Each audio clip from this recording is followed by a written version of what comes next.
உங்களை நம்பி பழகிய பெண்ணை ஏமாற்ற எப்படி மனது வந்தது? மீரா வெடுவெடுக்க அவளை புதிராய் பார்த்தான் ஹரி. எந்த பெண்ணை நான் ஏமாற்றினேன் என்கிறாய் நீ? இப்போது மீரா திகைத்தாள். யாரை ஏமாற்றினான்? என்னையா? உன்னை எப்போதாவது காதலிக்கிறேன் என்று அவன் சொன்னானா? இந்த கேள்வியோடு பலமுறை மீராவின் மனசாட்சி அவளை குத்தி கிழித்திருந்தது. நீயாக அவன் மேல் அப்படி ஒரு எண்ணம் வளர்த்து கொண்டாய். அக்காவை காதலிப்பதாக ஹரி சொல்லி வந்து நின்ற நாளிலிருந்து அவர்கள் திருமணம் முடிந்த பின்னாலும் நிதானமாக பலமுறை யோசித்த பிறகு மீராவின் மனதில் இப்படித்தான் தோன்றியது. பொதுவாக ஹரி அமைதியான, அதிகம் பேசாத மாணவன். ஏதோ உன்னிடம் 4 வார்த்தை அதிகம் பேசிவிட்டதாலேயே உன்னை காதலிக்கிறான் என்று நினைத்து விடுவாயா? உன்னுடைய நினைப்பிற்கு அவன் பலியா? இப்படி எண்ணித்தான் மீரா தன்னை தேற்றிக் கொண்டாள். தன்னுடையது ஒருதலை காதல். அது தனக்குள்ளேயே மடிந்து போகட்டும். அக்காவின் வாழ்வு நன்றாக இருக்கட்டும் என்று எண்ணியே அவள் விலகி வந்து விட்டாள். ஆனாலும் அப்படி பார்த்தானே, அவ்வளவு அக்கறையாய் பேசினானே, அந்த பார்வையும் அக்கறையும் காதலை குறிக்கவில்லையா? இந்த அரிச்சல் அவள் மனதை தொடர்ந்து கொண்டே இருந்தது. காதலித்தவள் வயிற்றில் தன் கரு என்று தெரிந்தும் அப்போதையே தங்கள் இக்கட்டான குடும்ப நிலையிலும் உடனேயே திருமணம் செய்து கொள்ள முன்வந்து ஹரி ஒரு வகையில் அவளுக்கு உயர்ந்தவனாகவே தோன்றினான். ஆக அவன் காதலித்த ஸ்வாதியை ஏமாற்றவில்லை. காதலித்தேன் என்று சொல்லி உன்னையும் ஏமாற்றவில்லை. பின்னே ஏமாற்றுக்காரன் என்று அவனை எதற்காக குற்றம் சாட்டுகிறாய் நீ? மீராவின் மனது முரசாய் அறைய ஹரியின் கேள்விக்கு பதில் சொல்ல முடியாமல் தலை குனிந்தாள் மீரா. தலை குனிந்து அமர்ந்திருந்தவளை சில நொடிகள் பார்த்தபடி இருந்தவன் அவள் அருகே மெல்ல நகர்ந்து நெருங்கி அமர்ந்தான். அவள் கையை எடுத்து தன் இருக்கைக்குள் பொதித்து கொண்டவன் உணர்ச்சியுடன் மீரு என்று அழைத்தான்.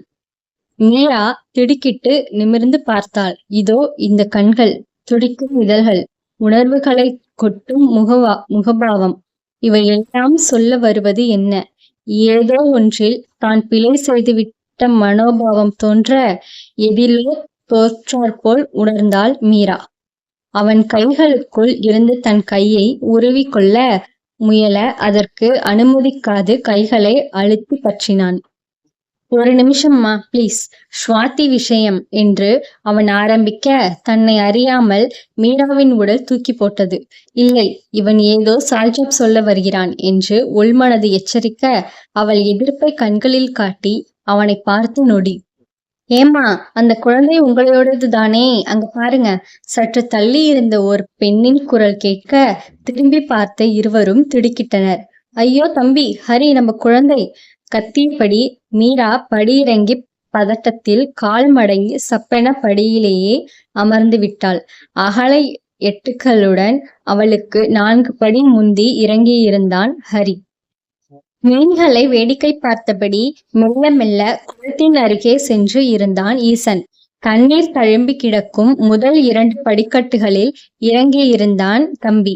இடுப்பிற்கு மேலே உயர்ந்திருந்த நீரினுள் தெரிந்த மீன்களை பிடிக்க முயற்சித்து கொண்டிருந்தான். குனிந்தபோது தண்ணீர் அவன் நாசி அருகே தொட்டு தொட்டு சென்று கொண்டிருந்தது. ஒரு நிமிடம் தாமதித்தாலும் குளத்திற்குள் மூழ்கிவிடும் நிலையில் இருந்த குழந்தையை வாரி எடுத்திருந்தான் ஹரி. தம்பி!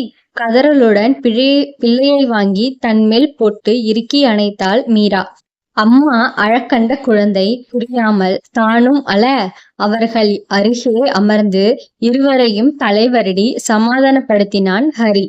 ஒரு நிமிடம் என் மூச்சை நின்னுடும் போலாயிடுச்சு. விம்மியவளையும் குழந்தையையும் சேர்த்தே அணைத்து கொண்டான் ஹரி. சரி சரி, திருஷ்டி கழிஞ்சதுன்னு நினைச்சுக்கோங்க. மாரித்தாய்க்கு ஒரு அர்ச்சனை பண்ணிட்டு வர திருவிழாவுக்கு பொங்கல் வைக்கிறதா வேண்டிக்கோங்க. அட எந்திரிமா, புருஷனும் பொண்டாட்டியும் இப்படியா இடிஞ்சு போய் உட்கார்ந்துருப்பீங்க? ஏதோ ஒரு நிமிடம் தவறுதுதான், எல்லோருக்கும் நடப்பதுதான். இனிமே 2 பேரும் ஒன்னாய் இருந்து புள்ளைய பத்திரமா பார்த்து வளருங்க. அந்த பெண் சொல்லியபடி போய்விட்டார். ஏனோ அந்த குரல் மீராவினுள் அசரீரி போல் மீண்டும் மீண்டும் ஒலித்தபடி இருந்தது. மீரா, நம்ம குழந்தையை பத்திரமா கவனிச்சு வளர்க்கறதுக்கு நீ என் கூடவே இருக்கணும்டா. ப்ளீஸ்டாமா மீரா. ஹரி கேட்க அதே நேரம் டன் டன் என ஒலித்த கோவில் மணியை நிமிர்ந்து பார்த்தாள் மீரா. கூடவே கூடாது என்று மனதினுள் வரைத்து வைத்திருக்கும் சில விஷயங்களை, வஞ்சினங்களை கண் சுமிட்டும் ஓரிரு வினாடிகளில் மாற்றிக் கொண்டு விடுவோம். காரணம் நமக்கே தெரியாது. அது ஆழ்மன விருப்பமாகவோ, கூடி வந்துவிட்ட சமயமாகவோ, இன்னமும் நமக்கே பிடிபடாத எதுவாகவோ இருக்கும். தற்போது மீராவின் நிலைமை அதுதான். நடப்பது புரியாமல் குழந்தை இருவர் கழுத்திலும் கை போட்டுக்கொண்டு அம்மா அப்பா என்று அழ, ஏதோ ஒரு வேகத்தில் எனக்கு சம்மதம் என்று சொல்லிவிட்டு குழந்தையை தூக்கி கொண்டு தளர்ந்த நடையுடன் வீடு நோக்கி நடந்தாள் மீரா. வாசலில் வந்து நின்ற சிகப்பு நிற ஜீப் ராங்லரை யோசனையாக பார்த்தாள் மீரா. நமக்குத்தான் மீரா, மலையேறுவதற்கு இதுதான் சரி என்று எடுத்து வர சொன்னேன் என்றான் ஹரி. அத்தை, போதும், இந்த வீட்டையே மடித்து உங்கள் மகளின் பேக்கிற்குள் சொருகிவிடும் எண்ணம் இருப்பது தெரிகிறது. ஆனால் அவ்வளவு பாரம் எங்கள் எஸ்டேட் வீடு தாங்காது. அதனால் கொஞ்சம் குறைத்து கொள்ளுங்கள். உற்சாகம் கொப்பளித்தது ஹரியின் குரலில். எப்படியும் எங்கள் மகளுக்கு நாங்கள் செய்ய வேண்டியது தானே மாப்பிள்ளை, கலைவாணி சொல்ல. நீங்கள் ஸ்வாத்திற்கு கொடுத்ததே வீட்டில் அப்படியே இருக்கிறது அத்தை, அதுவே போதும். இப்போது மீராவுக்கு உடைகள் மட்டும் எடுத்து வையுங்கள் என்றான். மீராவின் மனதிற்குள் கனத்த திரையொன்று விழுந்தது. ஸ்வாதிக்கு இதுபோல் சீர் செய்து அனுப்பினார்கள். அதே வீட்டிற்கு நானும் அதே ஆளை திரும்ப மனம் முடித்து கொண்டு அவளால் நடப்பதை ஜீரணிக்க முடியவில்லை. மீண்டும் அவள் மனம் குழம்ப ஆரம்பித்தது. ஏன் திருமணத்திற்கு சம்மதம் சொன்னேன்? அந்த அளவிற்கு இவன் என் மனசில் ஆட்சி செலுத்தியிருந்தான். என்னடா? அவள் முகமாறுதலை உடனே கவனித்து அருகில் வந்து அமர்ந்து கேட்டவனை குற்றச்சாட்டுடன் பார்த்தான். ஸ்கூட்டி கூட ஓட்டத் தெரியாது என்றீர்கள். புருவம் சுருக்கி யோசித்தவன் நினைவு வந்து மலர்ந்து சிரித்தான். ஏய், அது சும்மா உன் கூட ஸ்கூட்டியில் வரணும் என்பதற்காக லேசாக கண் சிமிட்டினான். பொய் சொல்லி ஏமாற்றி இருக்கிறான். மீராவின் மனதை என்னவோ நெருடியது.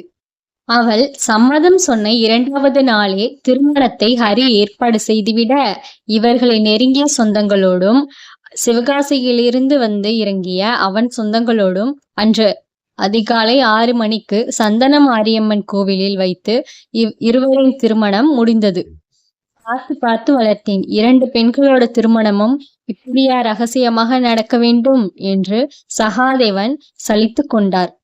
2 பெண்களையும் ஒரே மாப்பிள்ளைக்கு திருமணம் செய்து கொடுத்தால் அப்படிதான் ஆகுமப்பா. எதற்காக அப்பாவை குத்துகிறோம் என்று தெரியாமலேயே வார்த்தைகளை உதிர்த்தாள் மீரா.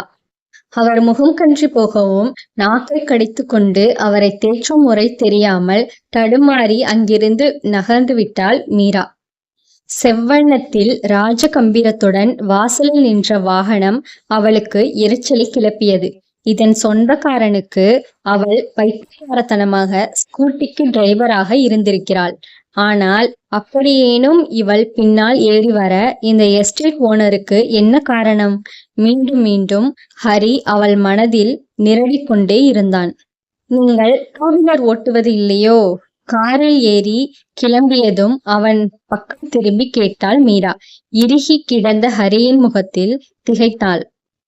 இவளுக்கு பதில் சொல்லும் எண்ணமின்றி குழந்தையை இவர்கள் இருவருக்கும் இடையே பேபி சீட் அமைத்து அதில் செட் செய்து கொண்டிருந்தான் அவன். பைக் வைத்திருக்கிறீர்களா? ஓட்டுவீர்களா? தன் கேள்வியை தொடர்ந்தாள். ஹரி கல்லூரியில் படிக்கும்போது தன்னுடன் எந்த மனநிலையில் பழகினான் என்று தெரிந்து கொள்வது மிகவும் அவசியமாக தோன்றியது. எத்தனை மணிக்கு எஸ்டேட்டிற்கு போகலாமன்னா? டிரைவரிடம் அவன் கேட்டான். 3 மணி நேரம் ஆகும். 8 மணிக்கு போய்விடலாம் சார். டிரைவர் பதில் சொல்ல தலையாட்டிவிட்டு சீட்டின் பின்னால் சாய்ந்து கண்களை இறுக மூடிக்கொண்டான். என் கேள்விக்கு பதில் சொன்னால் இவனது குட்டு வெளிப்பட்டு விடும் என்று காது கேளாதது போல இருந்து கொள்கிறான். மீராவின் உள்ளம் கொதித்தது. எனக்கு மட்டும் உன்னோடு என்ன பேச்சு? அவள் வெளிப்புறம் திரும்பி கொள்ள ஹரியும் அப்படியே கண்களை மூடிக்கொண்டு இருந்து கொண்டான். தம்பியும் தூங்க ஆரம்பிக்க அவர்களது பயணம் சுமூகமாக தொடர்ந்தது. சூரியன் தன் பிரகாசத்தை சிறிது சிறிதாக குறைத்து கொள்ள தொடங்கிய பிறகு வந்த பாதையில் மீராவிற்கு திக் என்றது. என்ன ரோடு இது? இதெல்லாம் மனிதர்கள் செல்லும் பாதைதானா? ஜன்னல் வழியாக ரோட்டை பார்த்தவள் பயத்தில் முகம் வெளிறினாள். குழியும் குழியுமாக இருந்தது ரோடு. மலையேற்ற பாதை. ஒவ்வொரு திருப்பத்தின் போதும் அவ்வளவுதான், இதோ கீழேதான் விழப்போகிறோம் என அறிவிக்கும் வளைவுகள். அவளுக்கு என்னமோ தான் முழுதாக இடம் போய் சேர்வோம் என்ற நம்பிக்கை இல்லை. ஹரி ஈசனை அள்ளி தன் மடியில் அமர்த்தி ஆதரவாக அணைத்து கொண்டிருந்தபடியால் குழந்தை எந்த தடுமாற்றமும் இன்றி தனது தூக்கத்தை தொடர்ந்திருக்க, மீரா உண்டியல் காசு போல் குலுங்கி குலுங்கி கொண்டிருந்தாள். 10 நிமிடம் போல் அவளை வேடிக்கை பார்த்தவன் குழந்தையை இடக்கையால் அணைத்து கொண்டு வலக்கையை அவளுக்கு நீட்டினான். அதோ பஞ்சுக்குள் பொதிந்து கிடக்கும் கண்ணாடி பரிசு பொருள் என சொகுசாய் இருக்கும் குழந்தை போல் மாறிவிட அவளுக்கும் ஆசைதான். ஆனால் தலையாட்டி அவனது அலைத்தலை மறுத்துவிட்டு சீட் பெல்ட்டை இழுத்து போட்டு கொண்டாள். ஓரளவு குழுக்கள் குறைய, ஆனாலும் வயிறு திரட்டி வாந்தி உணர்வு உண்டானது. ஹரி நீட்டிய மிட்டாயை வாங்கி வாயில் ஒதுக்கி கொண்டவள் கண்களை இறுக மூடிக்கொண்டாள். இப்பொழுது உள்ளுக்குள் சூழ்ந்த அந்த காரம் மேலும் பயத்தை தருவதாக இருக்க அவசரமாக கண்களை திறந்து கொண்டாள் மீரா. இந்த பாதை இவனுக்கு பழக்கம் போலும். அதிகம் அதிராமல் நிதானமாக அவன் இருப்பதை எரிச்சலுடன் பார்த்தபடி மீரா கடந்த பொழுதுகள் வெறுமனே 1/2 மணி நேரம்தான். ஆனால் அரை நாள் ஆனது போன்ற உணர்வை பெற்றிருந்தாள். வீட்டின் வாசலில் இறங்கிய போது உடல் பாகங்கள் அனைத்தும் தனித்தனியாக கலன்று நிற்பது போன்ற உணர்வில் இருந்தாள் மீரா. முகத்தில் வெதுவெதுப்பான சூட்டினை உணர்ந்தவளுக்கு தூக்கம் களைய ஆரம்பித்தது. சோம்பலாக சுருண்டு கொண்டவள் முகத்தில் வந்து விழுந்த சூரிய ஒளியில் திடுக்கிட்டு எழுந்து அமர்ந்த பின்புதான் முதல் நாள் நடந்த சம்பவங்கள் அனைத்தும் வரிசையாக நினைவிற்கு வந்தன. வேகமாக குனிந்து தன் கழுத்தின் கிடந்த திருமாங்கல்ய செயினை எடுத்து பார்த்தாள். மீரா, உனக்கு திருமணம் ஆகிவிட்டதுடி. உன் குழந்தைக்கு இப்போது 3 வயது. தனக்குத்தானே நினைவுறுத்தியபடி அருகில் தேடினாள். ஈசனை காணவில்லை. முந்தின இரவு விட்டால் காரிலேயே சுரண்டு விடுவாள் போல இருந்தவளை எழுப்பி கூட்டி வந்து இந்த அறைக்குள் ஹரி விட்டு அடுத்த நிமிடமே ஈசனை தன் அருகில் படுக்க வைத்து கொண்டு கண்களை சுழல தூங்கி போனது நினைவிற்கு வந்தது. போனில் மணி பார்த்தாள். 9 என காட்ட வேகமாக எழுந்தாள். இவ்வளவு நேரமாக தூங்கிவிட்டேன். அவசரமாக பெட்டியை திறந்து உடைகளை எடுத்தபோது அறையை நோட்டமிட்டாள். மிகவும் பழங்கால அறை. சுவர்களில் இருந்து தரை வரை எல்லாமே மரத்தினால் செய்யப்பட்டிருந்தது. எந்த காலத்து வீடு இது? விழிகளை சுழற்றியபடி பாத்ரூமிற்குள் நுழைந்தவள் ஆச்சரியமானாள். Bathroom tiles, granite, western toilet, பாத்டபுமாக நாகரிகமாக பளபளத்தது. அட பரவாயில்லையே, மெச்சியபடி இதமான சுடுதண்ணீர் குளியலை முடித்து வெளியே வந்தவளின் உடல் சொடுக்கு எடுத்தாற்போல் இலகுவாக இருப்பதை உணர்ந்தாள். மாடியில் இருந்து இறங்கி வர ஹால் போல் இருந்த பெரிய அமைப்பில் ஒரு ஓரமாக கிடந்த மர மேசையின் முன் அமர்ந்து சாப்பிட்டு கொண்டிருந்த ஹரியும் ஈசனும் தென்பட்டனர். ஈசனை டேபிள் மேல் அமர்த்தி கொண்டு தட்டில் இருந்த இட்லியை அவன் வாயில் திணிக்க பாடுபட்டு கொண்டிருந்தான் ஹரி. அந்த குருவி பாரு, அதோ சன் வருது பாரு. அவன் வாய்க்குள் ஒரு துண்டு இட்லியை தள்ள முயல குழந்தையோ வீட்டிற்குள் அங்கும் இங்குமாக பறந்து திரிந்த குருவிகளை அண்ணாந்து பார்த்துவிட்டு ஐ என கைத்தட்டி குதூகலித்துவிட்டு உணவிற்கு மட்டும் வாயை இறுக்கமாக திறக்காமல் மூடிக்கொண்டிருந்தான். அடுத்த கவல ஊட்டலின் போது எழுந்து நின்று டேபிளில் இந்த முனைக்கும் அந்த முனைக்கும் ஓடலானான். மேலே பறக்கும் குருவிகளை ஓடி ஓடி பார்க்கிறானாம். ஹரி கையில் இருந்த இட்லியோடு அவனுக்கு போட்டியாக டேபிளை சுற்றி ஓடிக்கொண்டிருந்தான். டேபிளின் பக்கவாட்டில் இருந்த ஜன்னலில் மரத்திலேயே ஜாலி போன்ற அமைப்பு மேலிருந்து கீழ் வரை இருந்தது. காற்றையும் வெளிச்சத்தையும் மிக தாராளமாக வீட்டிற்குள் அனுப்பிய அந்த அமைப்பின் வழியாக சூரிய ஒளி தாராளமாக ஜாலியின் சித்திரத்தை ஒத்து உள்ளே தரை மீது படிந்து விழுந்திருக்க, அவ்வெளிச்சத்திற்கு இடையே அப்பாவும் மகனுமாக அங்கும் இங்கும் ஓடிக்கொண்டிருந்தது ஒரு கவிதை போல் மீராவிற்கு பட்டது. இதழ்கள் தாமாக புன்னகைக்க அப்படியே சிறிது நேரம் அவர்களை பார்த்தபடி நின்றாள் மீரா. முதல் இட்லியை குத்தி குதறி போட்ட பிறகு இரண்டாவது இட்லியில் முதல் வாயை விட்டு எடுத்துக்கொண்டு மகனின் பின் ஓடிய ஹரி டைனிங் டேபிள் சேரில் முட்டி இடித்துவிட ஆ என்று குனிந்தான். மீரா அவசரமாக மாடியில் இருந்து இறங்கி வந்தாள். என்ன ஆச்சு? குனிந்து அவன் காலை கவனித்தாள்.